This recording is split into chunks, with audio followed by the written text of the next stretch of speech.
చెప్తున్నా, నా వల్ల కావట్లేదు. దయచేసి చెప్తున్నా, మీ అందరికీ చెప్తున్నా, వాస్తవాలు చూపించండి, ఎంక్వైరీ చేసుకోండి, ఇన్వెస్టిగేషన్ చేసుకోండి. ఎక్కడ ఏంటి అనేది. నాకు పాటలు తప్ప, పాటల ప్రపంచం తప్ప నాకు ఏమీ తెలీదు.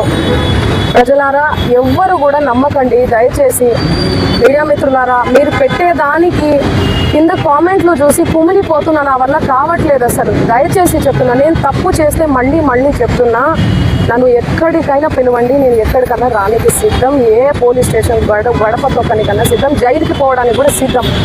నాకు అసలు ఆ బాధితుల్ని చూస్తుంటే ప్రాణం పోతే చాలా బాధ అనిపిస్తుంది.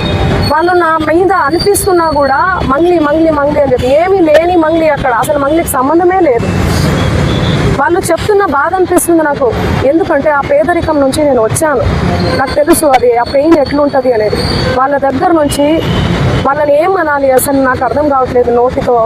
ఆ మధు నాయకు, ఆ హేమకాంత్ రెడ్డి, ఈ సుబ్బారావు, ఏంది అసలు ఈ గేమ్ అంతా ఏందో నాకు అసలు ఏమీ కూడా అర్థం కావట్లేదు.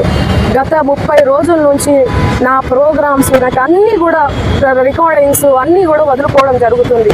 నాకు అసలు దయచేసి చెప్తున్నా, చేతులు జోడించి చెప్తున్నా, నా తప్పు ఉంటే నన్ను ఏ శిక్ష విధించినా కూడా నేను పడడానికి నేను రెడీ.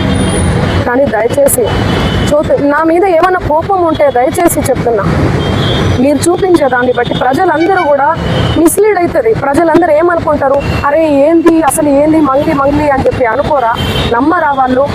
డౌట్ వస్తుంది కదా. ఎంత ప్రేమించే నన్ను, ఎంత ప్రేమించే నా పాటలను హేట్ చేస్తున్నారు. అది దేనివల్ల? మీడియా వల్లనే కదా. మన media, social media, main stream media వల్లనే కదా. దయచేసి చెప్తున్నా, నేను రిక్వెస్ట్ చేస్తున్నా మీ అందరికీ. నేను అసలు ఈ ఒక్క మాట కూడా అనట్లేదు. మీడియా లేకపోతే అసలు నేను సోషల్ మీడియా లేకపోతే నేను మళ్ళీ చెప్తున్నా, నేను ఏదన్నా తెలిసి తెలియక తప్పు మాట్లాడితే నన్ను క్షమించండి. మీరు లేకపోతే నేను లేను. నా అన్నదమ్ములు లాంటి వాళ్ళు మీరందరూ కూడా ఓకే. ప్లీజ్ నా ఫోటో దయచేసి వాడకండి. దీనికి నాకు సంబంధం లేదు. ఎందుకు నా ఫోటో వాడుతున్నారు? ఇక్కడ మెయిన్ ఎవరు? మధు నాయక్, హేమకాంత్ రెడ్డి, ఈ సుబ్బారావు అనే వ్యక్తి, అడ్వకేటు, వీళ్ళు. ఆ మధు నాయక్, హేమకాంత్ రెడ్డి ఎవరి దగ్గర నుంచి కలెక్ట్ చేసిండు పైసలు? బాధితుల నుంచి. బాధితులకు నేను అండగా ఉంటా. ఏమైందో ఇది, బాధితులకు న్యాయం జరగాలని ఈ కేసు ఏమైనా ఇట్లా అవుతుందేమో ఏమో తెలియదు, భగవంతుడికి తెలుసు ఎరుక. కానీ నేను వాళ్ళకు తప్పకుండా అండగుంటా. వాళ్ళకు న్యాయం జరగాలి. ఈ మధు నాయక్ని, హేమకాంత్ రెడ్డి గారిని, నా మీద బ్యాడ్గా దుష్ప్రచారం చేసిన అన్ని సోషల్ మీడియా ఛానల్స్ అన్నీ కూడా తిరిగి దుష్ప్రచారం చేసినటువంటి ఆ సుబ్బారావు గారికి కూడా చేతులెత్తి దండం పెడుతున్నా. వాళ్ళని కఠినంగా శిక్షించాలి అని చెప్పి పోలీస్ శాఖ నేను కోరుతున్నా. ఇన్వెస్టిగేషన్ చేయాలి, ఫెయిర్ ఇన్వెస్టిగేషన్ చేయాలి. నేను ఇంతకంటే ఏమీ చెప్పదలుచుకోలేదు. నిజానిజాలు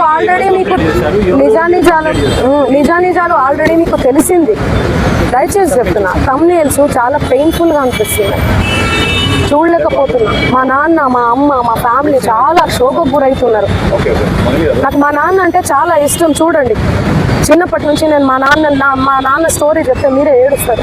చిన్నప్పటి నుంచి నేను మా నాన్నని కాపాడుకుంటూ వచ్చినా. నేను ఎవరికైనా కూడా ఎమోషనే అమ్మ నాన్న అంటే.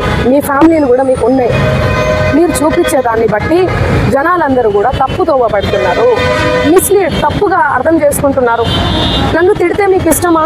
మీ ఇంటి ఆడబిడ్డ లెక్క కదా నేను. చెప్పండి, మీరు పెట్టేదాన్ని బట్టే కదా వాడు తిడుతూ ఉంటారు. వాళ్ళు కింద అసలు వాళ్ళకి ఏం తెలుసు? ఏం మాట్లాడినా కూడా అసలు గాడిద మీద కూర్చొని పోతే అసలు గాడిద మీద కూర్చొని పోతుంది అంటారు. కింద నుంచి పోతే అసలు ఎందుకు? ఎడ్డమంటే తెడ్డమంటే ఎడ్డం. దయచేసి చెప్తున్నా, నేను రిక్వెస్ట్ చేస్తున్నా, ప్లీజ్. ఎమోషన్ అయిపోతున్నా చాలా. నేను తప్పకుండా బాధితుల తరఫున ఉంటా, నిలబడి ఉంటా. 100% బాధితులకు న్యాయం జరగాలి, వీళ్ళని కఠినంగా శిక్షించాలి, అంతే.